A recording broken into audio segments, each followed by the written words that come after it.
Folks, I am highly disappointed with this film. Like, I cannot. Now I'm just playing. This was amazing. No pun intended. Maybe pun intended. I don't know. Folks, it is that time to finally get into the review of what should be the hottest movie of 2021, Spider-Man No Way Home.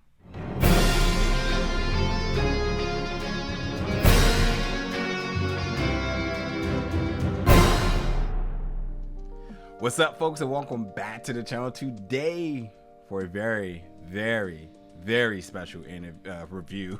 I can't get my words. I'm so excited. Very special review today in Spider-Man No Way Home. This film was fantastic. It is every single thing that you all wanted it to be.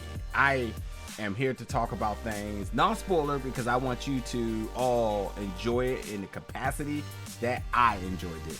So you can take my hints and my misdirections however you want.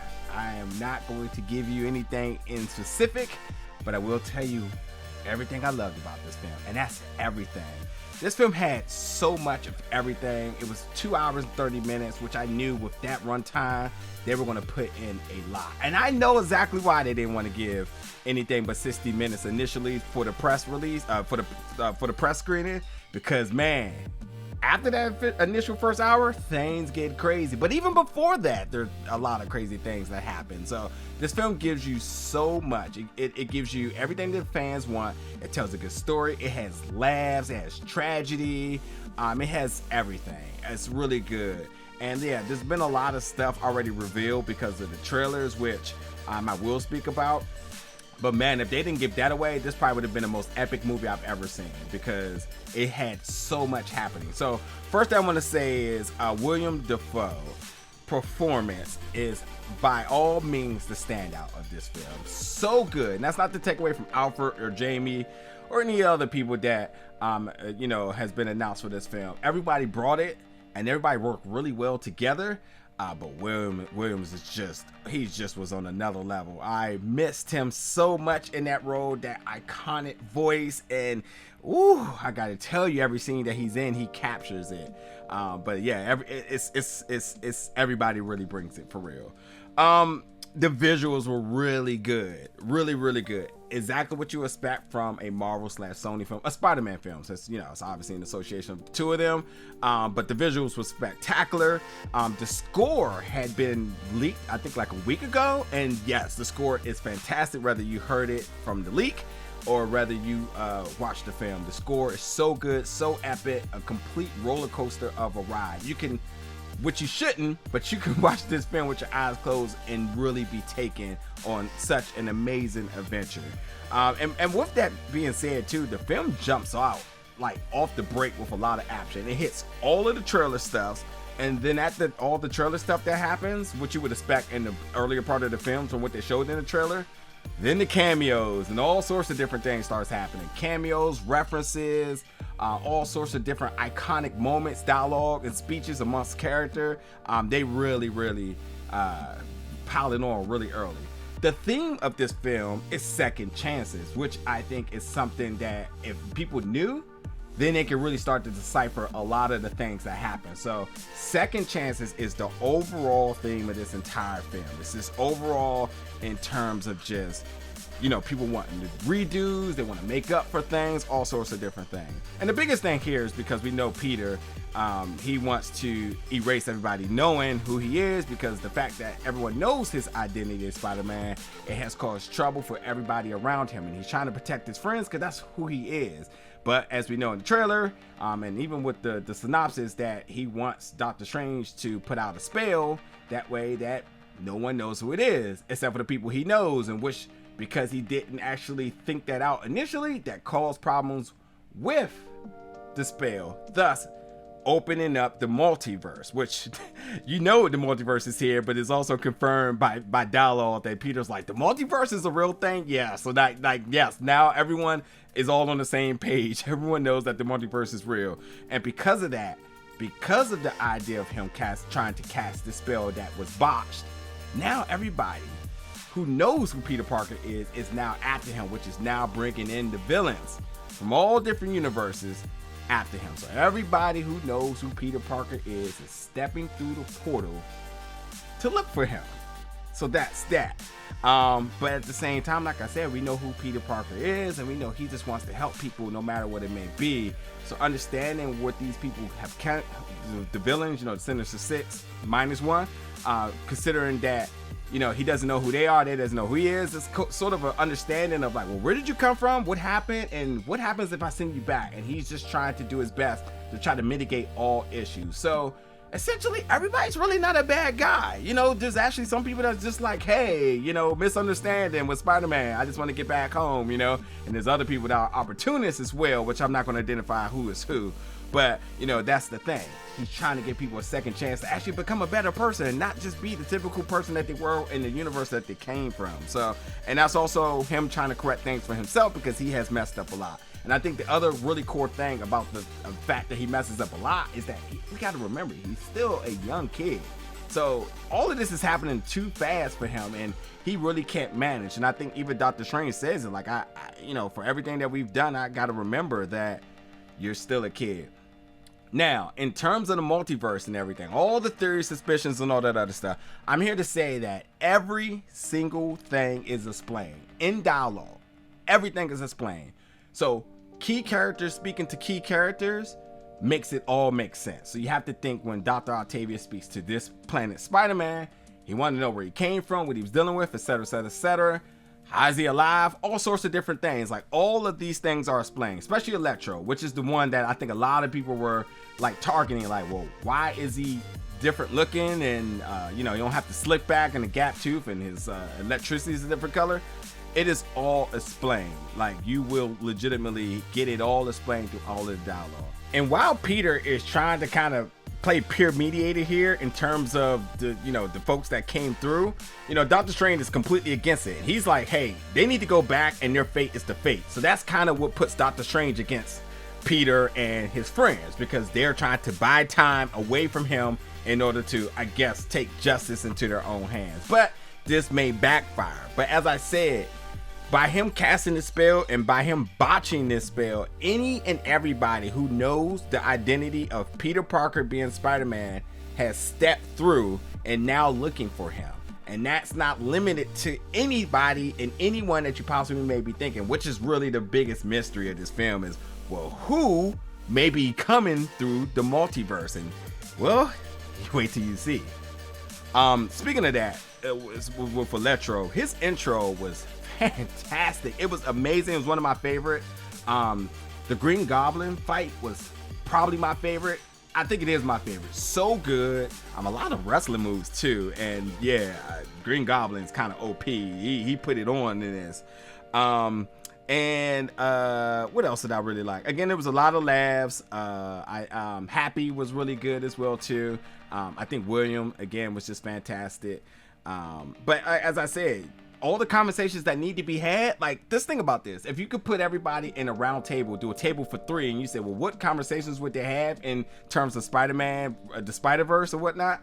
These things happen. So, like, it's a fantasy matchup galore here. You're getting things that you never would expect across the different universes from where these characters exist. And that's not limited to anything I could be saying. So think way far and beyond of all the possibilities, because things happen. Things absolutely happen, and you just won't be disappointed.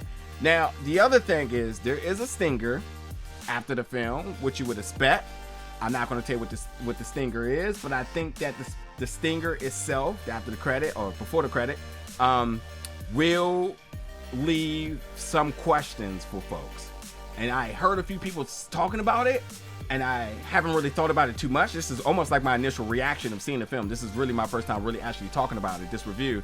But after the credit, there's something that happens.